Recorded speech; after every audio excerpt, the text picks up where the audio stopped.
Hey everybody, welcome to Unscripted, where we're all about inspiring better conversations and thinking more deeply and critically about faith, life, and leadership. My name is Sam, and I'm here with my good friend and pastor, Mike. How are you today? Happy to be back, Sam, after what, like a 3-week hiatus? I know, right? you're finally here. Finally back. I mean, we had like 3 straight special guests, and I don't know. It was super fun to do that, but I kind of missed this. You could have come to the hospital. You could have brought your little screen thingy here and the TV and the microphones and could have done it from there. Well, that's true. I think that's possible. So, I mean, there's like 1 or 2 of the special guests that were planned.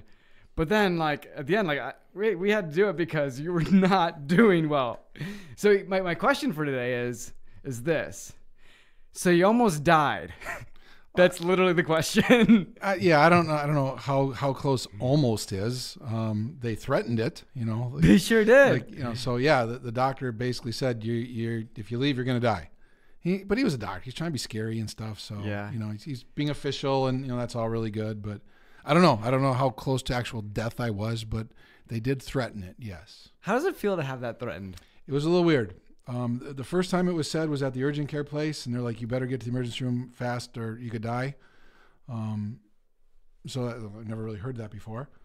So it rushed over there and then waited, like I mentioned in the sermon, 3.5 hours, to get in to the emergency room, waited in the lobby or whatever. So that was a difficult 3.5 hours because they said there was an infection in me and it was growing and it was spreading. And so I'm thinking the whole time, how far is it spreading? So that was the hardest part. And then once I got back in the emergency room in Florida and the doctor's like, okay, you need to stay here for a few days. This is super serious. It could be septic. It kills people. Even healthy young people die from this. There's whatever. There was a moment there, but after everything I saw in that hospital, I really did not want to stay there either. So the weirdest part of the whole deal was kind of negotiating in my own head. Am I safer trying to make it back to Ripon, or am I safer staying in this hospital? Because it was like a significant decision. If it's wrong, you could die. So that was the weirdest moment of the whole deal, trying to figure out what's actually the safest thing for me. Yeah. So, I mean, you told the story at the Easter service, so that was just this last weekend. But can you give, like, the very quick, like, 2-minute version, like, what happened? Just so if you haven't listened before or you didn't hear it on the Easter Sunday and you just want to get caught up again, this is what happened. Sure. I'll just do a shameless ad here. You really should just listen to the Easter sermon. Yeah, totally. Not only is there this story, but there's some really good God stuff, too. Yeah. So I'd much prefer they listen to that. But, it was the middle of the night. We're in Florida, and I started having, like, stomach pains and like below your stomach pains, like bladder and stuff down there. Couldn't really go to the bathroom right. So got up and tried to do all the right things. Drink a bunch of water, take Advil, all that stuff. Fever kept going up. Once it got to 104 at midday the next day, went to urgent care. They did a blood test or urine test or whatever and said, this is very serious. You could be septic, which I guess means the infection went all throughout my body, through my kidneys, and there maybe, if it was getting past your kidneys, kind of works its way up. Yep. That would be super dangerous. So they get to the emergency room right now, and so it had an Uber come and take me there and all that. Waited, like I said, 3.5 hours, finally got back there. They did tests and stuff, confirmed what urgent care said, and said, you're going to have to stay a few days. We got to get this under control. You need very strong antibiotics and all that stuff. They started giving them to me right there in the emergency room.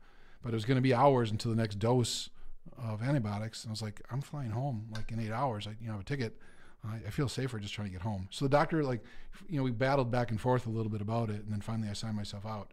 And he just told me what to watch for. He's like, if this or this happens, you need to get back to the emergency room right now. And you better hope it doesn't happen on the plane, because that'd be a bad place. Yeah. So that's when I had to make the decision, like, what would be safest for me. Went home, pretty much went straight to the emergency room here in Ripon. And as I said in the sermon, I've had really good experiences at the hospital there, mostly with other people, visiting, people from church or in the emergency room with people from church. And I have a lot of confidence there because I've seen such good things. Yeah. And they were great to me.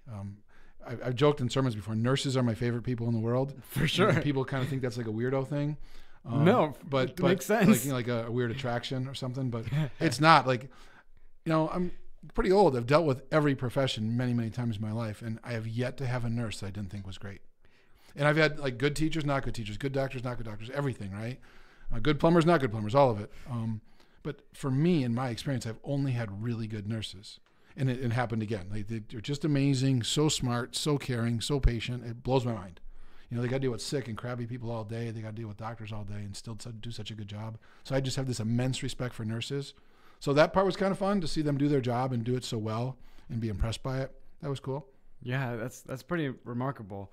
I think it's really neat to see somebody do their job really well, and so for you to like actually see that, I don't know, it's a really neat thing. Okay, so as you think about this, and you've had maybe like a couple weeks now, a week and a half, like where you've started to kind of be on the mend, and I'm just curious because we're literally doing the 30 Days to Live series. Like we kicked that off on Easter, and I feel like there's this slight, I don't want to call it a curse, but almost a curse of whenever you talk about something, you experience it. I know. I almost said it in the sermon on Sunday because it doesn't. It would take too long to explain, and the sermon was already long, so I didn't do it. But you tend to do that if you talk about stress or whatever. You tend to experience it that week, and this was it. Like talking about 30 Days to Live, I thought about it. Yeah. I mean, it was weird. There was one point I kind of really wish I was dying because I thought a nurse from church was going to give me a catheter.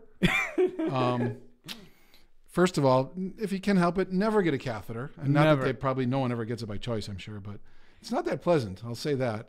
And maybe a little on the embarrassing side if you know the person. Yeah, I can imagine. I was happy that I was not already friends with the nurse that did the catheter. That was a moment I've been like, it might just be better off to be in heaven right now than deal with this. So yeah, there was some little bit of a comical. Was that your least favorite part of the whole thing? Yeah, or having it in for a few days was equally bad the whole time. Oh gosh, I bet. So yeah, there were some bad moments. There was a really special moment though. My favorite thing, and maybe it was an angel, I don't know, but I was in the emergency room waiting room lobby for 3.5 hours. In Florida? Yeah, in Florida. 104 fever. I'm sweating and shivering and like I couldn't even, I was a little bit out of sorts mentally even. And at one point a nurse had come by and asked for a blanket or something. She said sure, but then never made it back.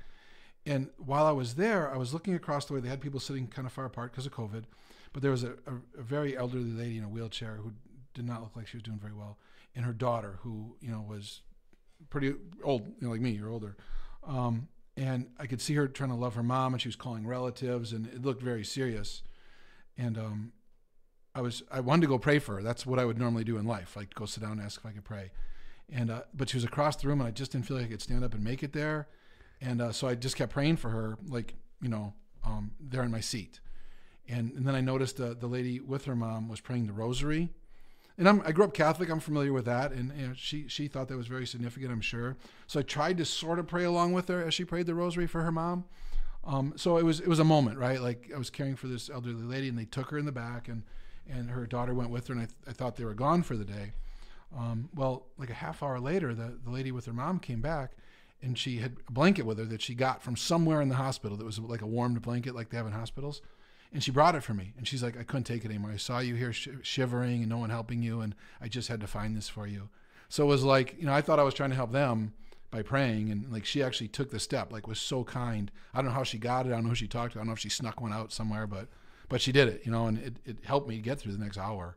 It was really significant. So for me, that was an important moment, because like I was trying to do my part for them by praying for them. And yet here's this woman who's praying for her mom and, doing the rosary for her mom, looking at me, trying to figure out a way to help me too. Isn't that beautiful? It was really beautiful. Like I never saw them before. I'd love to see them again. I'd love to know what happened, and I'd love to say thank you to her because I said thank you in the moment, but not enough, Yeah. So yeah, that was like the best moment of the whole thing, kind of. That's really beautiful. Yeah.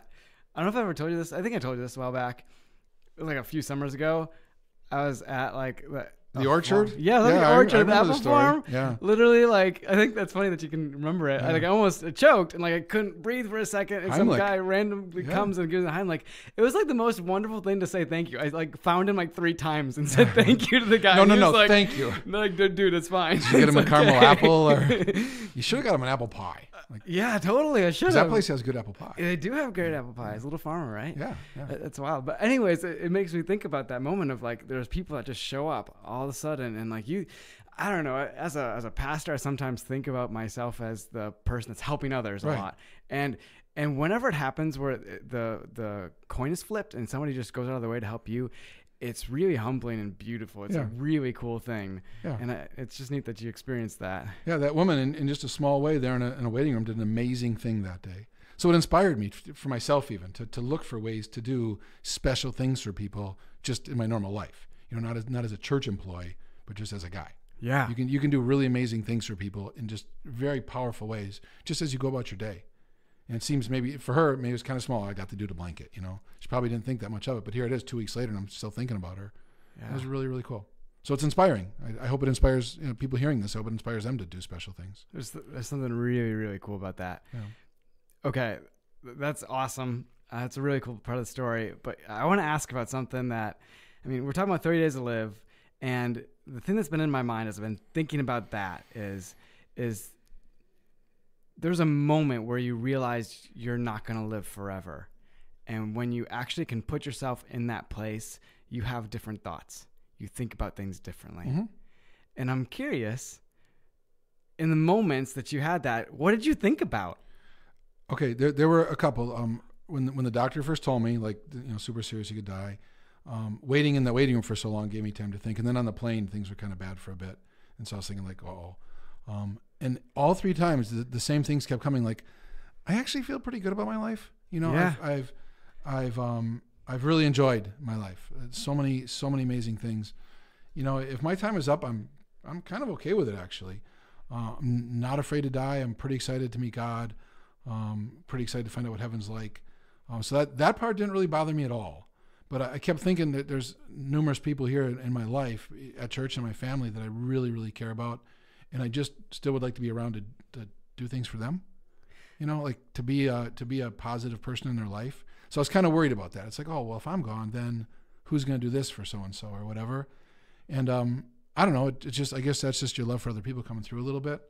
Yeah. So maybe I'm not even that great. Like, they wouldn't even care that much. Who knows? But I think I am sometimes. So I'd like to be around to care for people that I really love. I think that's my favorite line. I think I am, so I'd love to be around for people. I think I'm valuable to them, but we could do a survey or something. I'm sure they would say you're valuable to them. I don't know. So, well, that's wild. So that's super interesting. That's what you think of. You go from, I might die, to, hey, it wouldn't be bad to be in heaven. I'd be okay with that. I lived a good life. That's an amazing thing. Like, I don't know, like what. We've talked a lot about this over the years, where you have a particular philosophy where if it's not fun, you don't do it. Right. And I think that's kind of neat. Like, you've gotten to a place where you've had moments where, like, oh, if this is it, I did it. Because, like, there's that cheesy line, right? Live like you're dying. I think there's like songs about that or something. Yeah. But nobody does it. Yeah. Like, nobody ever actually lives like they're running out of time. I'm pretty hardcore with that, but my story. I lost my dad to suicide. I lost my brother to a plane crash. So I've had these moments in life where everything changed in an instant, and that changed me from teen on to, like, hey, life could be over in a second. I'm having some fun. So I rarely do things I don't want to do, and maybe that makes me seem like not a great person. I don't try to be too selfish with it, but I don't do a lot out of obligation or something I really don't want to do. It needs to be something I want to do. It has to have a purpose or a meaning, or it has to be fun or something. So I feel like I've done that. Like, I've done it for years and years now. So I've had a lot of fun. I think I can still have a meaningful life and have more fun, but I feel good about what I've done so far. And if this would be it, I'm really super blessed. So I wonder how many people that are listening right now have thought to themselves that they'd be in that same place. You know what I mean? Yeah. If that were to happen, how would you feel about it? I think that's a powerful thing, and it's awesome that you're there. I don't think that's very common, and that kind of makes me sad. That makes me excited about what we're going to talk about for sermons and stuff right now. But and also I hope that this can be some kind of an inspiration. Like, that's actually it. I try in sermons. I want people to get there all the time, all these years, and sometimes it feels like I'm talking to a wall, though, because people are just so ingrained with, I got to do this and I got to do that, and I'm always the one like, why? You don't got to do anything. If you don't want to do it, just don't do it. Just don't do it. And there's so much in life you can say that about, but everyone else is doing it or whatever. I don't really want to, but it's expected. They're not living your life. Yeah. This is your life. This is your shot. And I don't mean to be rude or selfish, or I'm not pushing it that far, but I'm saying do the stuff you really want to do, because this is your shot to do it. Yeah. Why would you do a bunch of junk that other people want you to do? It's why. I never get it. I'm always like, why would you do it? And they're like, I don't really know. Yeah, but you have this interesting thing where you have it's not just selfish. Because that's something that I think people think that they're headed towards. Like, oh, if I just did that, I'd just be being selfish. And if I just did whatever I wanted, it would just be selfish. But that's not it. That's not exactly what you're actually teaching people to do. There's something completely different. I'm not saying go spend more money on yourself or go do your hobby all day, every day. That's not my point. My point is to do what you really want to do. And when you say really, it is more than just, to buy another shirt or to go golfing or fishing one more time or whatever. There are people in your life that are important to you, and there's can be meaning in your life. So live it. Like that lady at the hospital, she made a giant impact on me. She could have just sat there and been lazy or maybe felt nervous, like, I really shouldn't try to help this guy because, he might take it wrong or something. But she did what she wanted to do. I don't think she felt obligation. She felt moved to do it. So I'd say do what you're moved to do. Maybe that's a better way to say it. Do what you're moved to do, and don't let someone else move you other than God or yourself. Yeah. Do what you're moved to do. That's really good. Because it's different than do what you want to do. Yeah, that's better said. Huh. This is unscripted, so if you gave me a little time to prepare, maybe I'm sure you'd have gotten with there. With a sermon, I could have said it a little better. But the best part better, about this is that's a real thing. Yeah. Like, and as we talk about it and flesh it out, I think that's true. And I think that's why, like, having conversations like this actually matters, and like being willing to learn and grow in that way. Because I think so often we are set in our ways of what we want to do.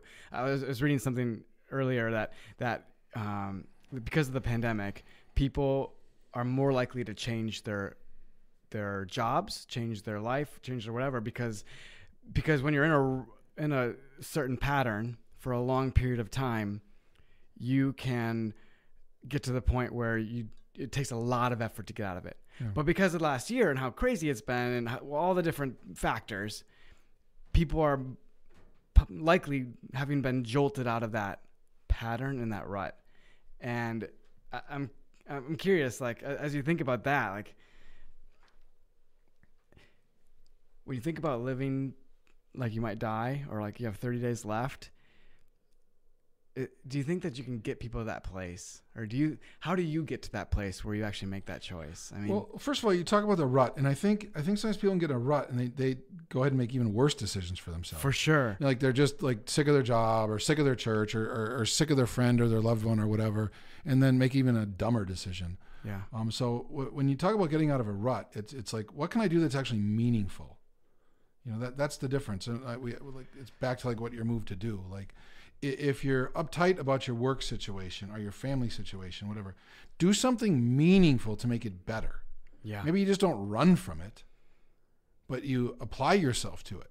Yeah. Because you're always going to, if you're just walking around crabby all the time, you're unhappy with your family, you're unhappy with your job, you're unhappy. There's people that are unhappy so much. You carry that with you. You can go move to Europe tomorrow and you're still going to be unhappy.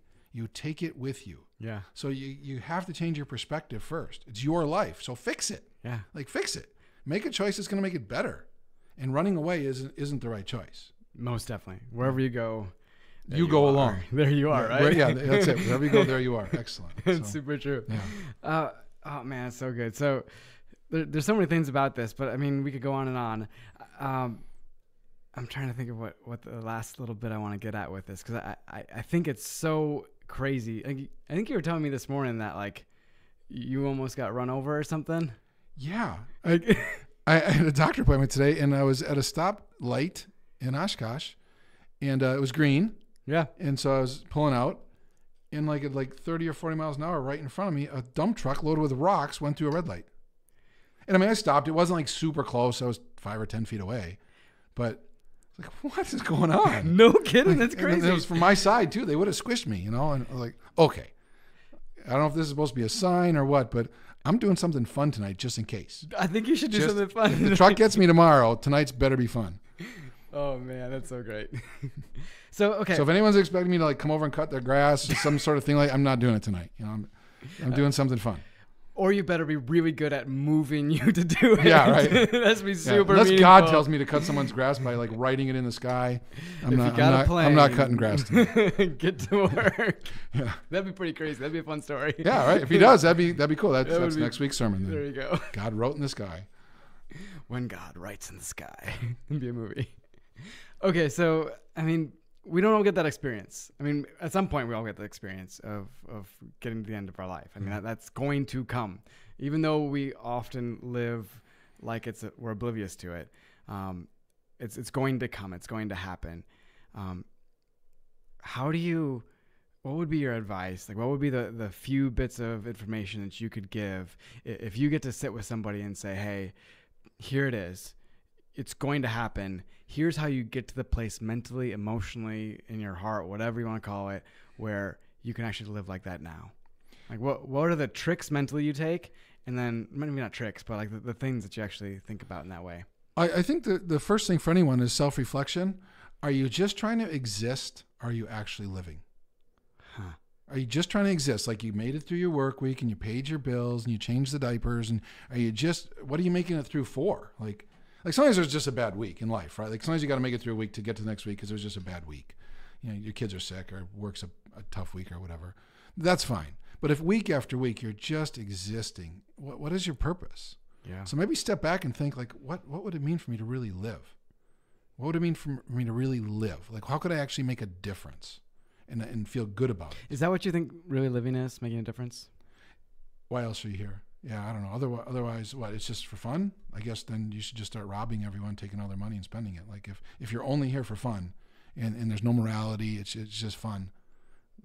I don't know. That's a very empty life. Yeah. So I think you can have fun, tons of fun, and still have meaning in your life to make the world a little better place. Or not even, and by world, I don't mean the whole world. I mean your world. The people that you know and you touch every day or every week or whatever. You can make the world a better place. And if more people did that, the whole world would be a better place. But you can have the power over your own.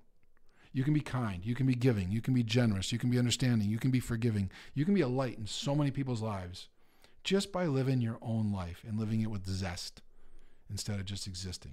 So do it. Why would you want to just exist? You want to wake up someday, the day before you die and you're old, and go, okay, well, I made it. Yeah. What is that? And that wouldn't be my goal ever. Your goal is never to make it. I made it through. That's that. And if someone's listening and they're at that state right now, it's your life, so it's your choice to make a change. Okay. Right? And here at church, we'd love to help. Like it's not always easy, but you need people around you that at least will be encouraging and understanding and help motivate you. You don't need people wrapped around you that always bring you down. No, you can't do it. No, you shouldn't think that way. Like, come on, man. You know, you got to get around encouraging people. Okay. And if you don't have any yet, go find some. Don't sit around with crabs all day. You'll become a crab yourself. Don't become a crab. Yeah. Don't get crabs, Sam. Don't get crabs. Or a catheter. Because they're not fun. No. Okay. I don't know about crabs. I've heard that they're not good, but okay. I'm just saying. I don't know. I have plans of not getting either. All right. So there you go. Okay. On that note, I'm thinking like this is tough stuff because really honestly, there are people that have had weeks upon weeks stack up over on top of each other where they feel like they're just getting through. Mm-hmm. And it is a really difficult thing to break that. Yeah. And I think that there's a few different elements that are at play. One is like sometimes you just have expectation. Mm-hmm. You feel expectation from those around you and you have a hard time breaking through that. So all the things you do are basically filled with expectation. Stacked on top of that is, well, I got bills to pay. I got things that I got to do. I got to take care of my responsibilities. Yeah. And so for me, the things that's helped me, and I'm curious what you think about this, is, and like my wife and I, Megan and I, we talk about this often, is we're in the thick of it, right? We both have full-time jobs. We have 3 kids. One's really little, and it's just a lot of work, and literally mental, emotional, physical exhaustion is just a normal thing because that's the stage of life we're in. And we talk about that a lot. But the question that we always ask ourselves is that just the stage of life we're in? Or are we like letting it stack on top of each other too many weeks in a row? Yeah, that's exactly what I would ask someone. Is it a bad day or a bad week? Because it happens. Yeah. And you do have to just sometimes make it through. Is it even a difficult season of life? Like maybe you're a 3rd-year nursing student, for example. That's just really hard. Yeah. Just super, super hard. But there's a goal at the end of it. It's not a lifestyle choice. It's a season of life. So that's the question. Is this the season we're in right now, or is this my lifestyle choice?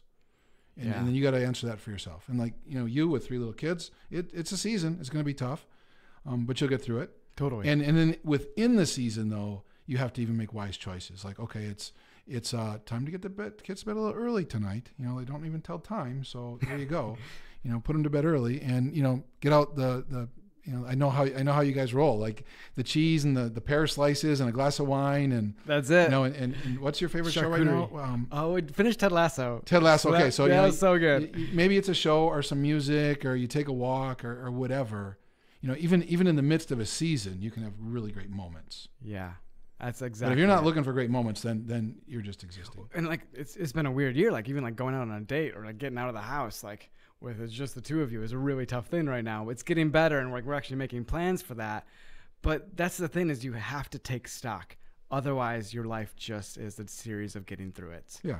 And that is not fun. No, it's not a way. It's not how God intended anyone to live. Well, because I agree with you. Like, I don't want to get to that point in my life where I have those moments where I'm like, this could be it.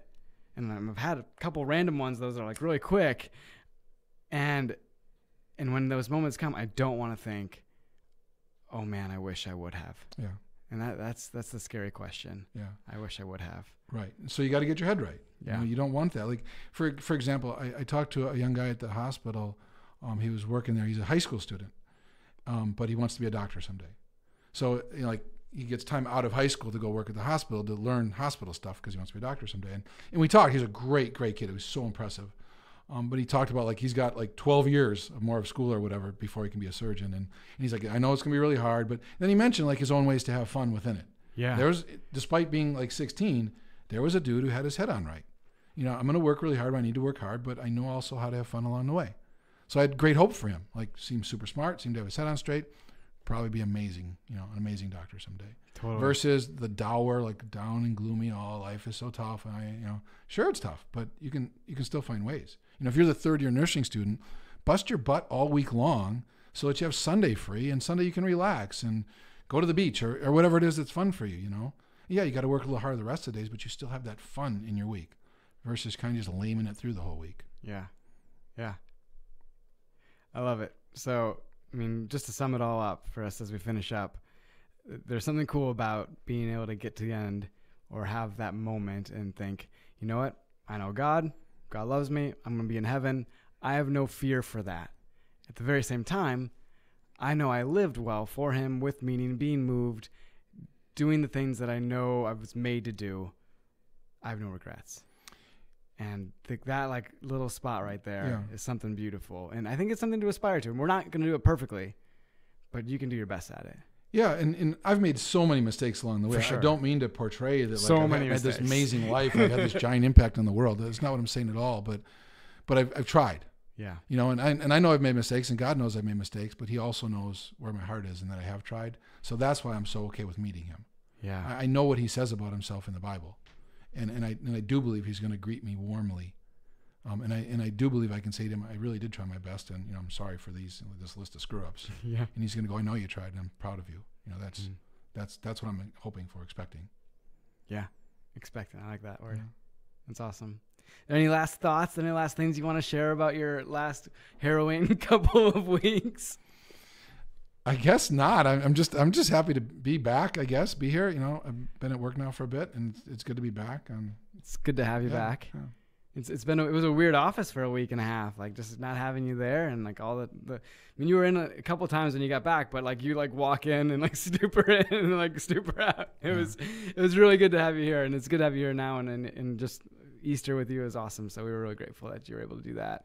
Easter was awesome. It was so fun. Man. Like 3-pack services and so much energy, and just to see people that I haven't seen in a while, even though they got masks on, and it was crowded and stuff. There wasn't really time to talk, but just to see people just made me happy inside. Like I'm up there speaking, trying to give the sermon, and it's like, oh, there's so-and-so. I'm so happy to see them. Like that was super fun.